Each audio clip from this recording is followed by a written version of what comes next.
لا إله إلا الله لا إله إلا الله لا إله إلا الله ما لنا رب.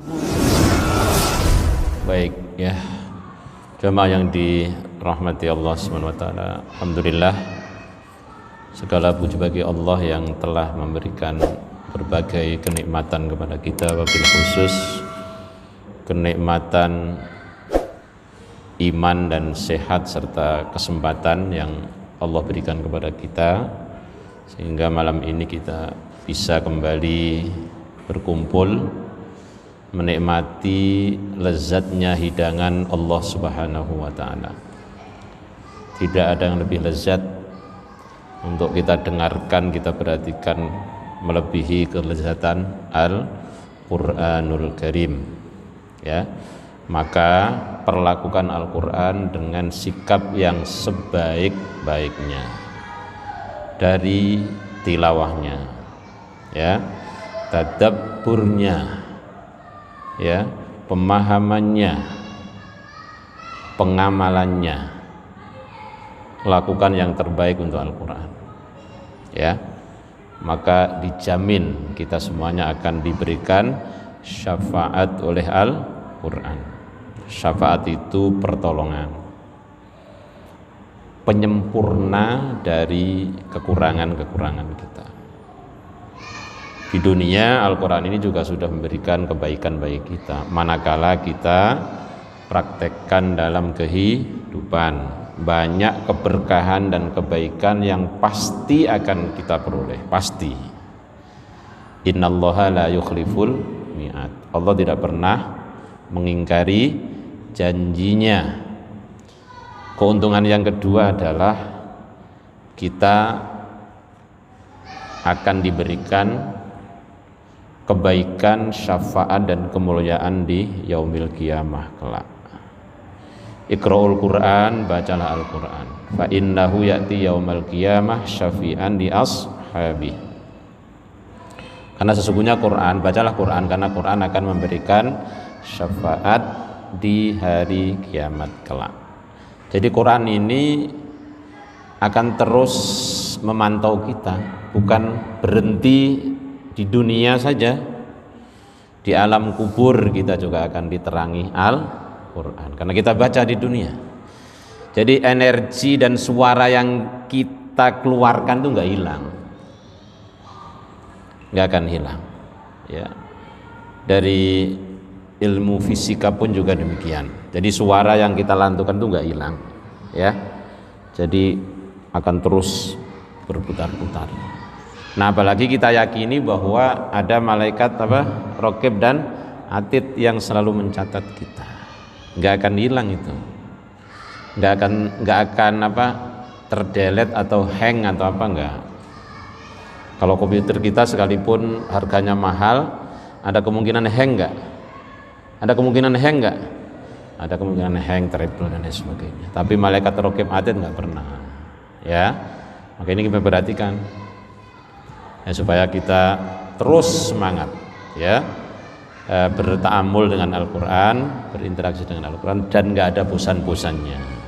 Sampai kapan? Ila akhiril hayat, sampai akhir kehidupan kita.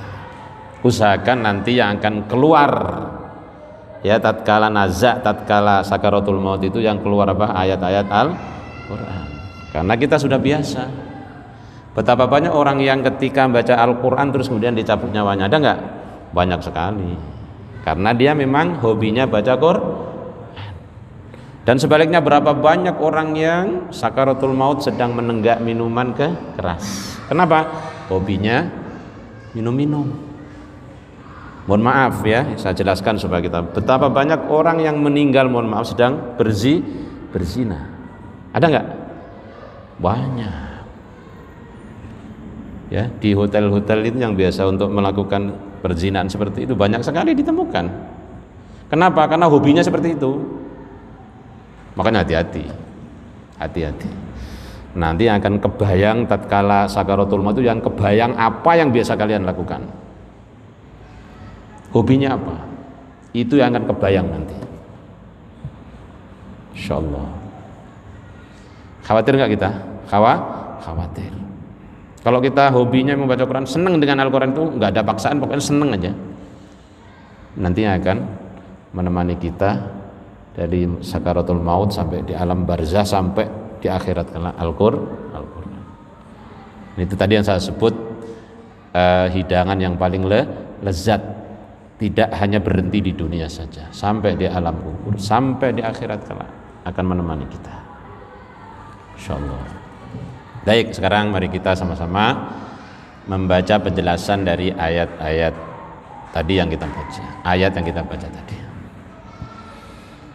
Bismillahirrahmanirrahim. Qala ta'ala fi muhkami kitabih, fi muhkami tanzilih. In yansurkumullah fala ghaliba lakum.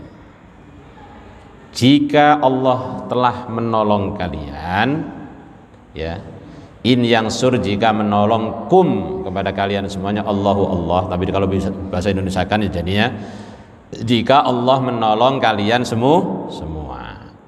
Jaminan nih, fala ghaliba lakum, maka tidak ada orang yang dapat mengalahkan kamu. Ya, ini yang diyakini oleh Rasulullah dan para sahabat. Ya. Jadi peperangan ada kalanya menang, ada kalanya kalah. Dan kemenangan itu karena apa? Pertolongan Allah. Kalau Allah sudah menolong, tidak ada satupun makhluk yang bisa mengalahkan. Tapi waja'alna likulli syai'in sababa. Allah menjadikan semuanya itu ada asbabnya. Ya. Jadi ada sebab, kenapa dapat pertolongan? Ya ada sebab-sebabnya. Sebabnya memiliki keimanan dan ketakwaan yang kuat, Allah tolong. Sebabnya mengikuti aturan, Allah tolong. Ya karena pada faktanya dalam perang Uhud ada kesalahan karena tidak mengikuti komando Rasulullah Sallallahu Alaihi Wasallam, akhirnya menderita kekalahan. Itu ya, tapi hakikat menang atau kalah itu ketetapan siapa? Allah Subhanahu wa taala. Ya, kalau sudah terjadi ya berarti itu ketetapan Allah Subhanahu wa taala. In aradallahu nasrakum fala yumkinu li ahadin ayyughlibakum. Ya. Kalau Allah ya menghendaki menolong kalian, maka tidak akan mungkin ya ada seseorang yang mengalahkan kalian. Kalau Allah sudah menolong itu ya berbagai cara Allah menolong. Ya. Dengan apa? Dengan menurunkan bala tentara dari jenis apa? Malaikat yang tidak dikira-kira.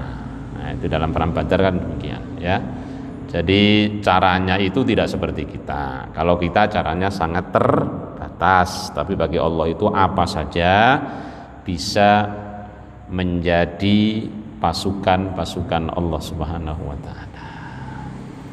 Yang menggigit Raja Namrud apa? Siapa yang tahu? Yang membunuh Raja Namrud apa? Nyamuk kan? Nyamuk. Iya. Dan sekarang juga banyak orang yang meninggal karena nyamuk. Apa namanya penyakitnya? Demam berdarah. Aedes aegypti ya namanya nyamuknya. Itu mematikan. Iya. Ya. Virus corona, siapa yang pernah lihat virus corona? Kayak apa sih gambarnya? Kalau ilustrasinya gambarnya kayak kir gitu ya, yang banyak duri-durinya kayak duren lah gitu ya. Itu nggak tahu apakah seperti itu atau tidak, nggak tahu. Itu ya kecil sekali, kita nggak bisa melihat kecuali dibantu alat. Tapi itu bisa menjadi pasukan Allah SWT untuk menjadi sarannya menguji umat manusia. Ya, dijadikan alat uji bagi manusia, diuji. Sampai sekarang kita masih diuji oleh Allah SWT. Bagi orang mukmin seperti kita yaitu ujian untuk meningkatkan kualitas iman dan takwa kita kepada Allah. Kalau itu menimpa orang-orang kafir ya, yang durhaka kepada Allah, namanya apa? Azab ya. Nah, kalau menimpa orang-orang mukmin ya, bisa jadi orang mukmin yang fasik, yang kadangkala dia taat, kadangkala maksiat, bisa jadi itu apa? Teguran, ditegur kita oleh Allah Subhanahu wa taala. Ditegur supaya tidak terus-terusan seperti itu. Jadi banyak sekali ya. Kalau Allah ingin menolong hambanya, ya menurut Allah caranya, bukan menurut kita. Ya, jadi nggak ada orang yang bisa mengalahkan kalian. Nah, ini ada kaitannya juga dengan perang Uhud dan perang Badar ya. Wa yakhdulkum faman dzalladzi yansurukum min ba'dih. Dan jika Allah membiarkan kalian tidak ditolong, maknanya faman dzalladzi yansurukum, maka siapakah yang dapat menolong kalian semuanya min ba'dih, sesudah itu. Masya Allah, kalau Allah sudah membiarkan ya, enggak ditolong, siapa yang akan bisa menolong kalian ya. Wa in arada khidlanakum wa taraka ma'unatakum fala nasira lakum ya. Kalau Allah menghendaki kalian dibiarkan dalam kekalahan, tidak ditolong, dan Allah meninggalkan pertolongan untuk kalian ya, ma'unatakum fala nasira lakum, maka tidak ada seorang pun yang bisa menolong kalian. Famahma waqa'anakum minan nasri kayaumi badrin au minal khidlan kayaumi uhudin bimasyiatihi subhanahu fal amru kulluhu lillah.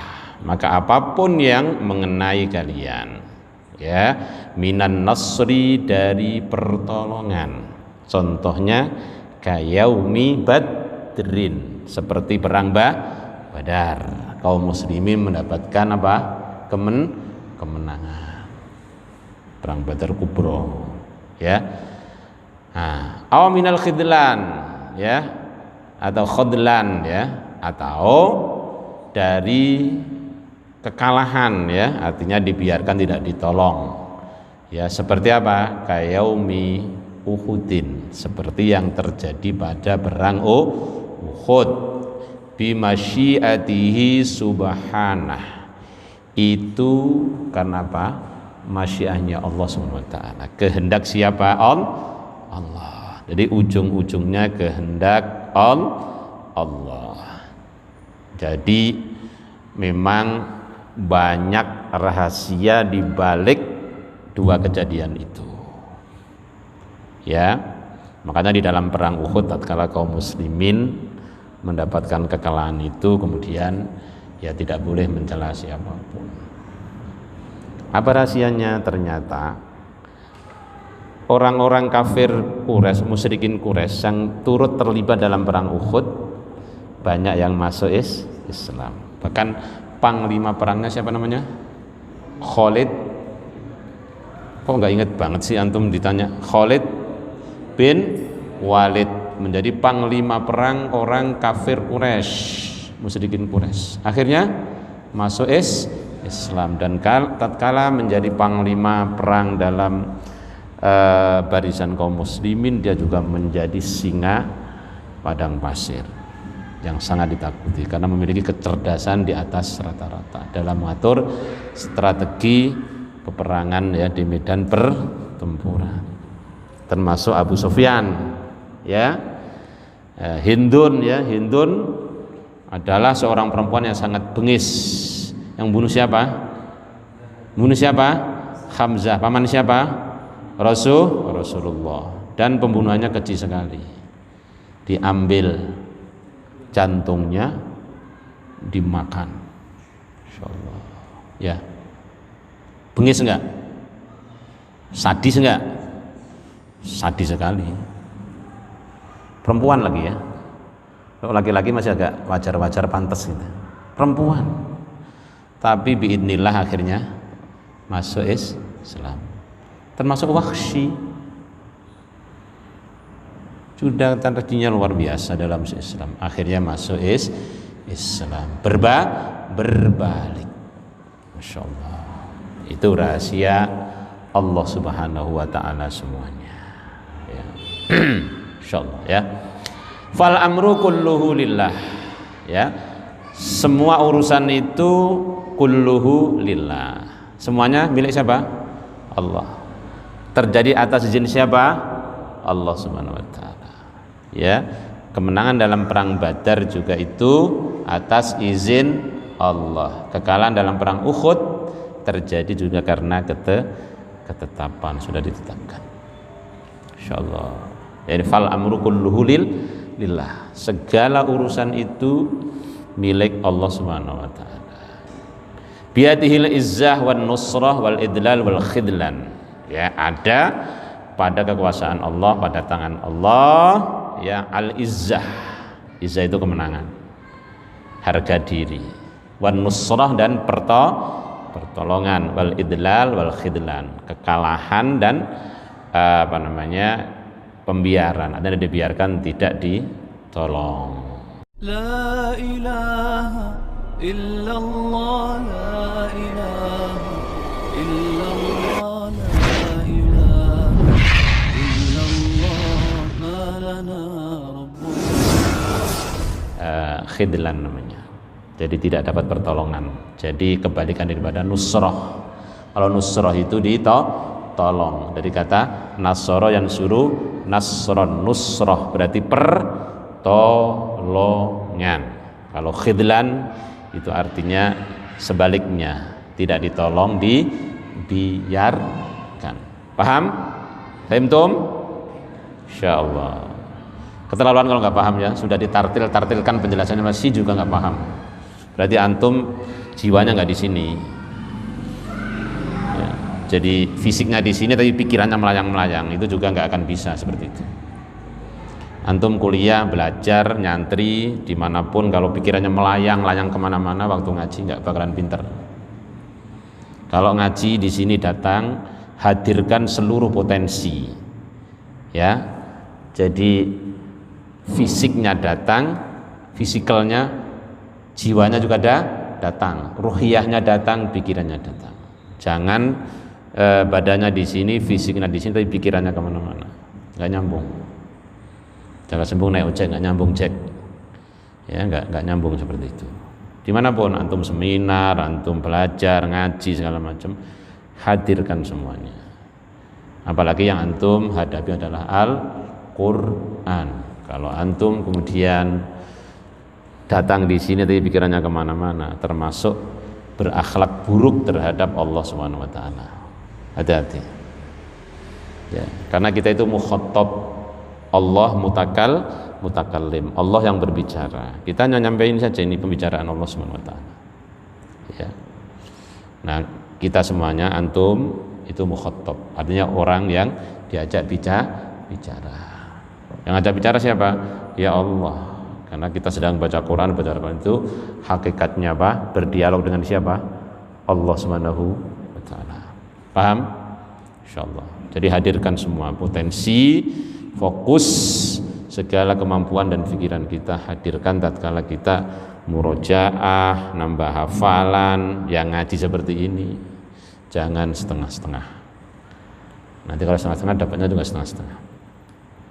Wa'alallah, karena itu hendaklah kepada Allah saja. Fal yatawakkalil mu'minun, ya, orang mukmin itu bertawakal. Nah, di sini endingnya, karena semuanya adalah ketetapan Allah, kemenangan juga atas pertolongan Allah, kekalahan juga itu ujian dari Allah Subhanahu wa taala, maka seorang mukmin wajib pasrah kepada siapa? Allah Subhanahu wa taala. Nah, tawakal itu seperti apa? Nah, ini sekarang banyak sekali kaum muslimin yang masih kurang tepat dalam memahami soal tawakal. Ya. Tawakal itu bukan pasrah bongkokan.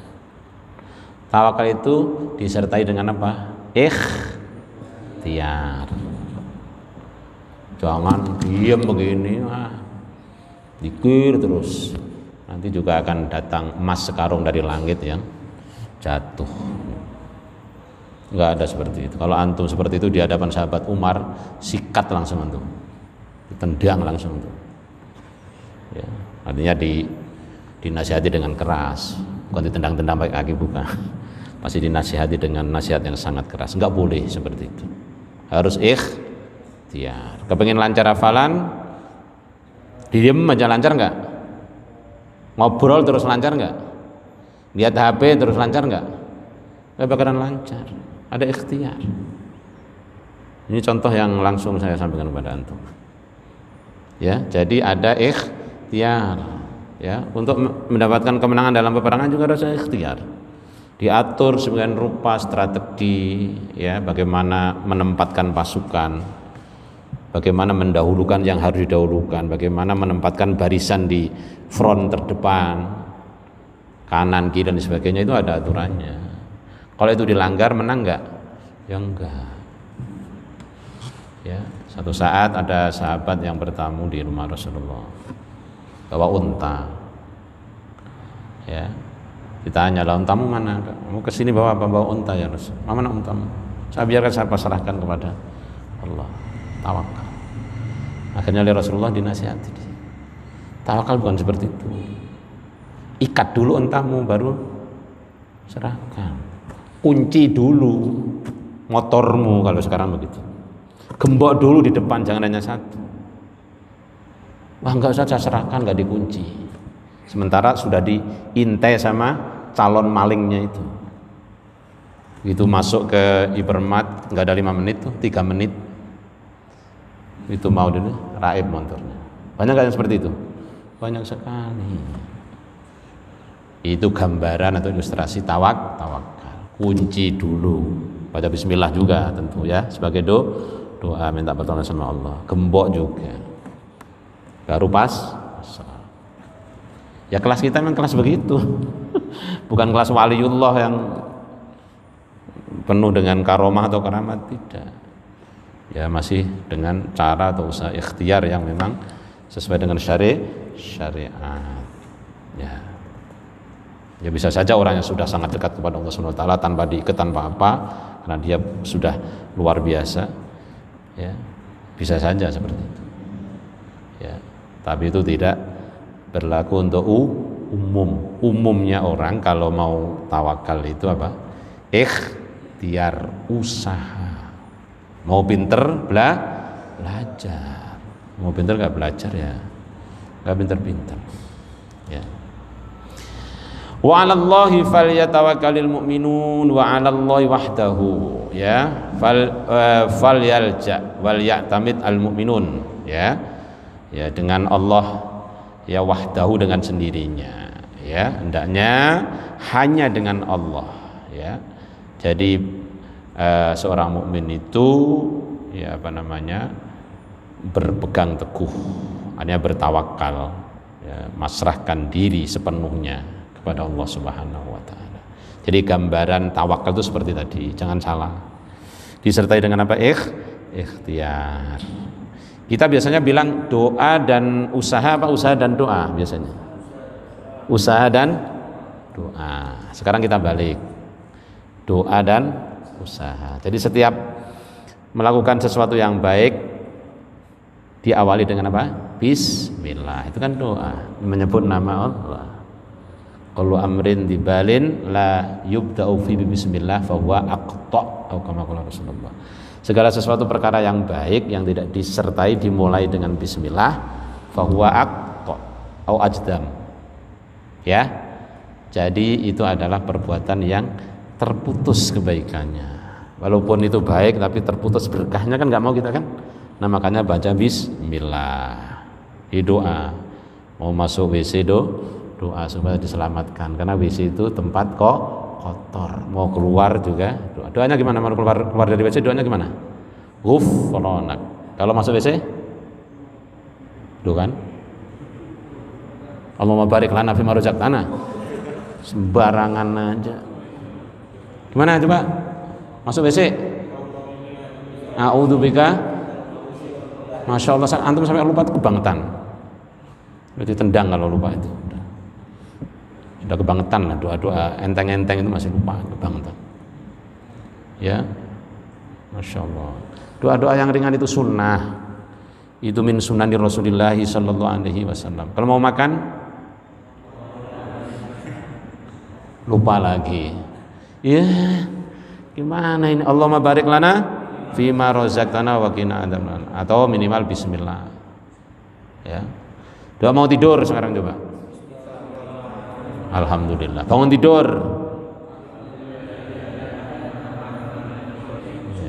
Alhamdulillah. Hafal ternyata Pak. Mantap berarti ya. Santri berarti kalau begitu. Ya, benar-benar santri. Baik. Itu bagian dari tawakal kita kepada Allah. Kita itu berandai-andai, melayang-melayang kemana-mana, tapi yang kecil-kecil nggak kita lakukan. Jadi sunnah-sunnah yang ringan-ringan itu lakukan dulu, biasakan, ya supaya bisa meraih yang besar-besar ya.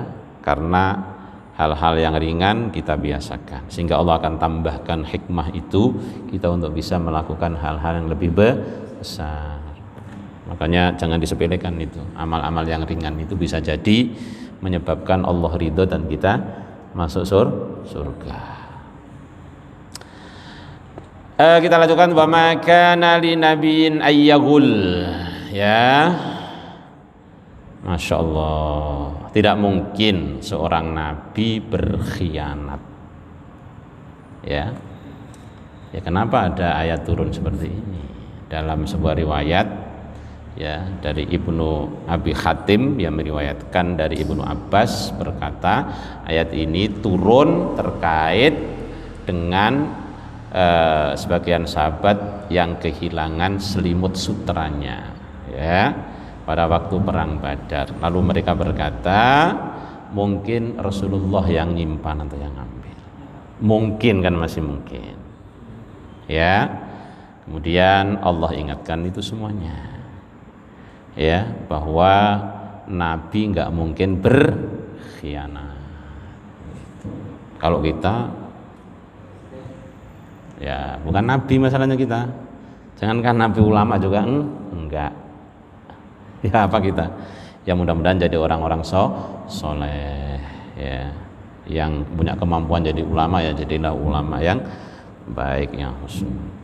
Masya Allah. Jadi nggak mungkin. Ai ma sahha walastaqama syar'an wala aqlan li nabiyyin minal anbiya ai yakhuna fil ghanimah. Ya. Jadi tidak layak, tidak mungkin secara syariat maupun akal ya, logika bahwa seorang nabi itu berkhianat dalam pembagian ghanimah. Ada yang kurang ikhlas dalam menerima ketetapan Rasulullah, dianggap Rasulullah berkhianat. Enggak mungkin ya. Wan nafyuhuna nafsul lisya'ni wa huwa ablagu min nafyil fi'li li'annal murad annahu la yata'atta wa la yasih ay yutasawwaru fadlan an yahsula wa yaqa, ya ay yahsula wa yaqa. Jadi nafi di sini wa ma kana lin nabiyyin ya, itu adalah nafyu sya'n ya. Ini lebih mendalam ya ketimbang nafyul fi'li, karena maksudnya adalah bahwa tidak sah ya, tidak boleh, tidak layak ya digambar-gambarkan ya sama sekali ya, apa namanya, ayyaksula wa yaqa'a. Nabi bisa apa namanya, melakukan hal-hal yang tidak layak, tidak patut untuk dilakukan seorang nabi. Nggak mungkin kalau nabi itu kemudian berkhianat, apalagi korupsi, nggak mungkin. Kalau nabi korupsi ya ayat Quran nggak nyampe kita semuanya. Yang baik-baik, yang menarik-menarik diambil sendiri, nggak disampaikan ke antum. Nggak mungkin. Ya, karena bagian dari sifat nabi itu adalah tabligh. Ya, sidik, amanah, tabligh, fatona. Sidik itu jujur, amanah itu betul-betul terpercaya. Tabligh menyampaikan. Ya. Jadi terpercaya dalam menjalankan amanah, nggak pernah khianat, apalagi mengkhianati atau mengambil yang bukan haknya. Ya, zakat aja Nabi nggak nerima. Kalau hadiah boleh nggak? Hadiah boleh. Hadiah boleh nerima, tapi Nabi dan para keturunannya, para habaib itu nggak bisa menerima zakat. Masya Allah, luar biasa. Wa may yaghlul ya'ti bima ghalla yaumal qiyamah. Barang siapa yang berkhianat, ya, ya'ti bima ghalla yaumal qiyamah, maka dia akan membawa apa yang dikhianatkan itu. Kapan itu? Pada hari kiamat. Ya, wa may yukhin min ghanaimil muslimina syai'an ya'ti hamilan lahu ala unubihi yaumal qiyamah fadhihatan lahu ala ru'usil asyhad.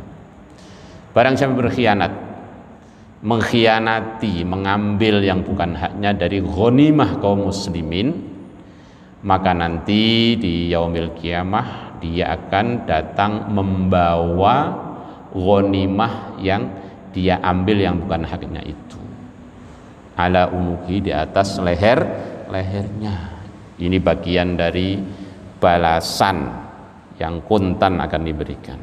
Sama juga orang yang korupsi itu nanti, ya, harta korupsinya itu akan dikalungkan di mana? Di leher mereka. Ya, apa nggak takut itu? Ya. Kalau korupsinya 100.000 atau 1 juta masih, ya walaupun nggak boleh juga ya. Tapi kalau 1 triliun misalnya, ya, 1 triliun itu kalau di uang kertaskan itu kira-kira sebanyak apa itu? Pak Haji kira-kira, Pak Haji yang uangnya ada nggak sepojok ini nih ditumpuk? Ada kali ya? Insya Allah. Itu nanti dikalungkan di lehernya. Yang pernah nyuri sapi, ya sapinya dikalungkan di leher. Yang pernah nyuri motor juga motornya akan dikalungkan di leher. Iya, memang benar terjadi. Jadi apa yang dia curi dan dia ambil bukan haknya itu akan dikalungkan. Bagian dari apa? Azab atau hukuman. Nah, makanya kalau kita tahu seperti itu harus berhati-hati, ya. Tsumma tuwaffa kullu nafsin ma kasabat wa hum la yudlamun. Kemudian tiap-tiap diri akan diberi balasan, ya, tentang apa yang ia kerjakan, yaitu jazaan ma'amilat wafiyan ghairu mangkus, ya. Jadi akan diberikan secara penuh, bahkan sempurna, disempurnakan tanpa dikurangi, ghairu mangkus, tanpa dikurangi sedikit pun. Wa hum la yudlamun, sedangkan mereka itu tidak dizalimi, tidak dianiaya. Tanalu jazaaha al-adil duna ziyadatin aw naqsin. Ya, jadi engkau akan memperoleh ganjaran dari amal perbuatan itu secara adil, tanpa ditambah, tanpa dikurangi, ya. Tuwaffa kullu nafsin, ya. Jadi balasan itu persis dengan apa yang dilakukan. Fala yuzad fi iqabil as, maka tidak ditambahkan, ya. Jadi hukuman orang yang bermaksiat, wala yanqus an thawa atau wala yunqasu min thawabil muti', tidak dikurangi pula pahala orang yang taat. Jadi orang yang taat pahalanya tidak dikurangi, bahkan ditambah kebaikan itu sampai 700 kali lipat kebaikan itu. Ya, banyak riwayat mengatakan, ya, dilipat gandakan menjadi 10 kali, 70 kali, bahkan 700 kali, bahkan dilipat gandakan sampai kelipatan yang tidak terhitung, ya. Nah, seperti misalnya waman afa wa aslaha fa ajruhu 'ala Allah, pahala orang yang memaafkan kesalahan orang lain dan berbuat kebaikan, ya, islah, ya, memperbaiki hubungan, fa ajruhu 'ala Allah, maka pahalanya itu langsung hitungannya Allah sendiri yang akan memberi. Karena apa? Saking besarnya, ya. Ada amal-amal yang memang seperti itu, enggak dihitung-hitung karena saking besarnya, ya. Wahum la yudlamun. Jadi orang yang bermaksiat juga hukumannya tidak ditambah-tambah, Kemudian orang yang berbuat ketaatan dan kebaikan tidak dikurangi, bahkan ditambah kebaikan, balasan dari kebaikan itu. Itu makna daripada wahum la yudlamun. Paham? Insya Allah. Terlalu udah ditartil-tartilkan masih juga nggak paham. Dengan cara apa lagi ini? udah diperjelas ya. Mudah-mudahan bisa kita pahami dengan baik. Tentu kalau ada hal-hal yang tepat sasaran dalam memahami ayat ini, pasti itu dari pertolongan Allah. Jika ada yang kurang tepat, yang masih belum tepat sasaran, maka ini karena kebodohan saya pribadi ya. Dan kita semuanya tentu yang mesti harus terus belajar ya. Mudah-mudahan diampuni oleh Allah Subhanahu wa taala. Kita akhiri dengan hamdalah dan kifaratul majlis. Alhamdulillahirabbil alamin. Subhanakallahumma bihamdik asyhadu an la ilaha illa anta astaghfiruka wa atubu ilaik. Assalamualaikum warahmatullahi wabarakatuh.